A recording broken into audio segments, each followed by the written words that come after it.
Europe 1, il est 8h17. Emmanuel Macron a peut-être déjà commencé à rêver de lui la nuit, lui qui ne veut en aucun cas d'une loi El Khomri XXL. Philippe Martinez, le secrétaire général de la CGT, est votre invité, Fabien Amias. Bonjour Philippe Martinez. Bonjour. Vous demandiez à ce que l'État tape du poing sur la table. Il vous a écouté. Bruno Le Maire, ministre de l'économie, demande à Renault et PSA de s'engager sur des commandes supplémentaires pour permettre à l'équipementier GMS de poursuivre son exploitation. Ce matin, vous dites merci, bravo. Premièrement, on n'a pas de lettre d'engagement, donc il faut que ça se concrétise noir sur blanc. Il y a un communiqué du ministère, donc on imagine quand même Oui, il y a une réunion à la préfecture tout à l'heure, on y verra plus clair.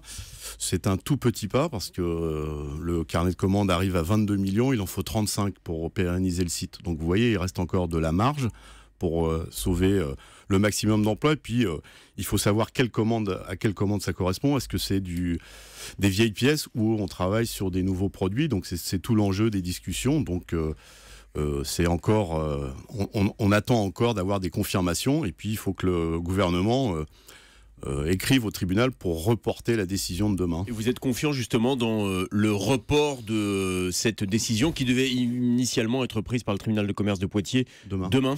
Je crois que ce qui compte surtout, c'est la mobilisation des salariés et ils sont mobilisés depuis des mois. Donc la mobilisation, si je vous écoute, elle doit continuer malgré les annonces faites par le ministre de l'économie. Il faut confirmation de ces premières annonces et elle doit continuer pour avoir plus de carnets de commandes, car je vous dis, le minimum c'est 35 millions. En tout cas, est-ce que vous considérez que l'État, dans cette affaire, en intervenant auprès des groupes Renault et PSA, est dans son rôle? Bien sûr, bien sûr. Renault et Peugeot ont su faire appel à l'État pour demander de l'argent, PSA beaucoup, Renault aussi. Il n'y a aucune raison que de l'argent public ne serve pas à maintenir et développer l'emploi, y compris dans les réseaux de sous-traitance. Sur un autre dossier social dont on a beaucoup parlé dans les journaux d'Europe 1 ce matin, le dossier Tati, en revanche, qu'est-ce que l'État peut faire? Quelles sont ses marges de manœuvre?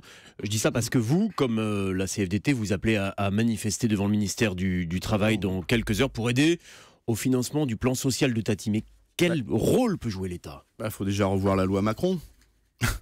C'est les conséquences de la loi Macron. Aujourd'hui, si les salariés de Tati sont dans une situation où ils ne peuvent agir que sur le périmètre de leur entreprise et non pas au niveau du groupe. Ce que racontait Olivier Samin tout à l'heure dans le journal de 7h30. Voilà, très bien, très explicite. Ça, c'est les conséquences de la loi Macron. Donc, il faut retirer cette loi qui favorise le fait que les groupes n'assument pas leurs responsabilités en cas de restructuration. Donc c'est ce que vous demanderez tout à l'heure au gouvernement, en allant manifester, en tout cas vos représentants. Entre autres. Allez-vous rencontrer Emmanuel Macron cette semaine? Est-ce que la date est fixée, Philippe Martinez? Je crois que c'est demain.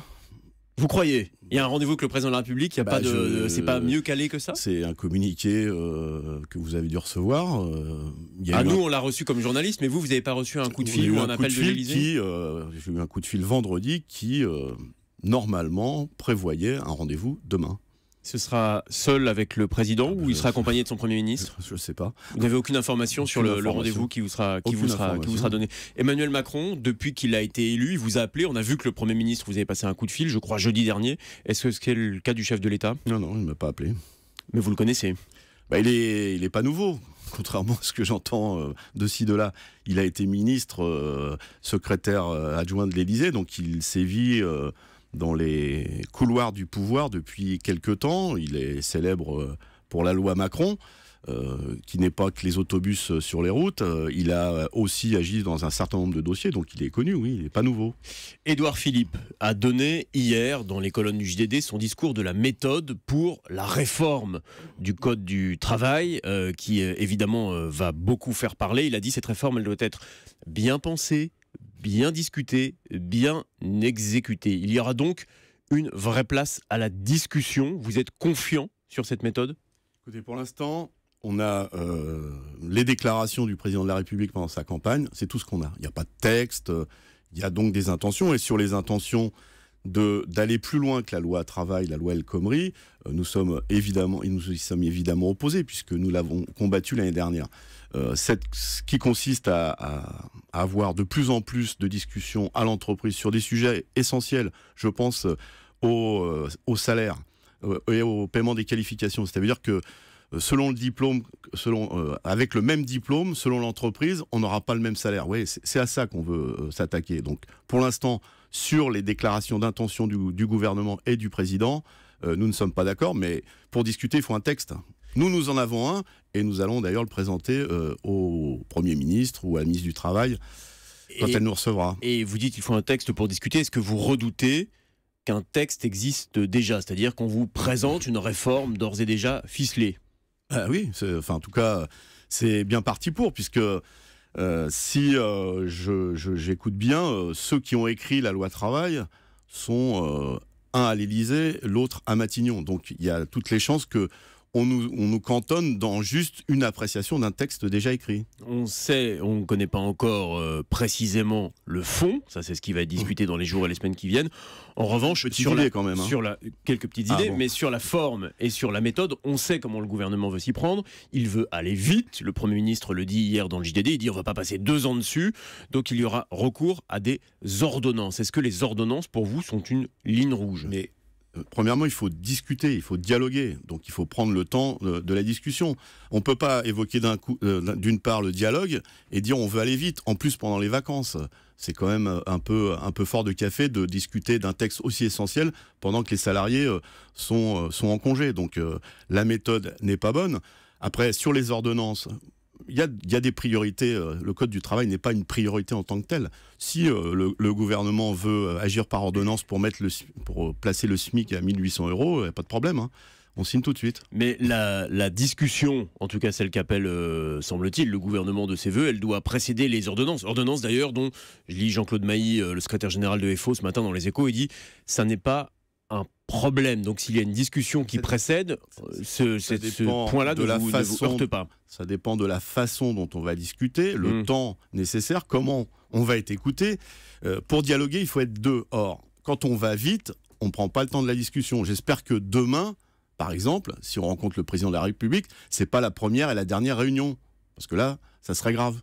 Quel est pour vous le bon délai pour avoir une discussion correcte? À votre sens, quelle est la bonne durée de négociation, de discussion avant qu'un texte d'habilitation soit présenté au Parlement pour les ordonnances? Il faut refaire le bilan de ce qui s'est passé l'année dernière et les années précédentes pour savoir si le Code du travail est la clé pour réduire le chômage. Nous sommes convaincus du contraire. Et d'ailleurs, il n'y a pas que nous.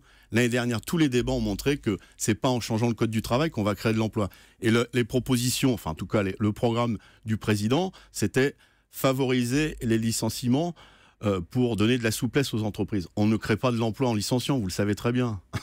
Mais il n'y a pas que le Code du travail, il n'y a pas que les discussions au sein de l'entreprise, il y a aussi 2 autres points qui seront discutés par le biais de ces ordonnances, notamment le plafonnement des indemnités prud'homales. Là-dessus, pour vous, il peut y avoir une discussion où c'est une fin de non-recevoir que vous opposerez au gouvernement. C'est une fin de non-recevoir.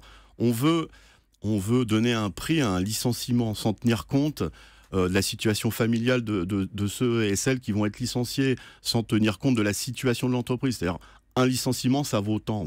Ce n'est pas acceptable. Ce n'est pas acceptable. Donc là-dessus, il n'y aura pas de discussion possible. Vous êtes d'ailleurs sur la même ligne sur ce point. C'est pas le cas sur tous les points.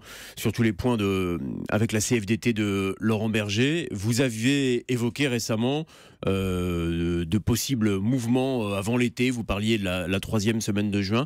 Vous envisagez d'organiser un mouvement social, si en tout cas le délai ou la nature des discussions ne vous conviennent pas, avant l'été?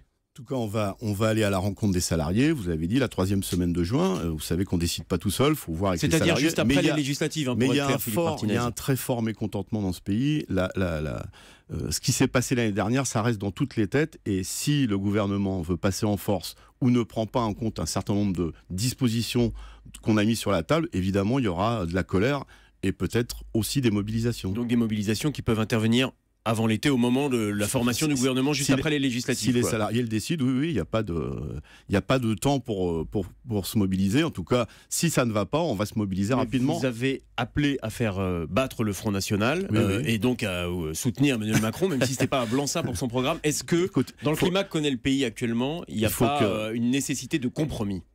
Pour l'instant, il n'y a pas de compromis. Il faut que M. Macron comprenne les circonstances dans lesquelles il a été élu, oui, nous avons appelé à battre le Front National. C'est pas un blanc-seing pour le gouvernement ni pour lui. Donc il faut qu'il ait ça en tête. On a l'impression maintenant qu'il a tourné la page et que tout le monde a adhéré à son programme avec les 66% qu'il a obtenus aux élections. C'est faux. Merci beaucoup Philippe Martinez. L'avertissement est clair ce matin. Merci d'être venu sur Europe 1 et à demain matin Fabien. À demain.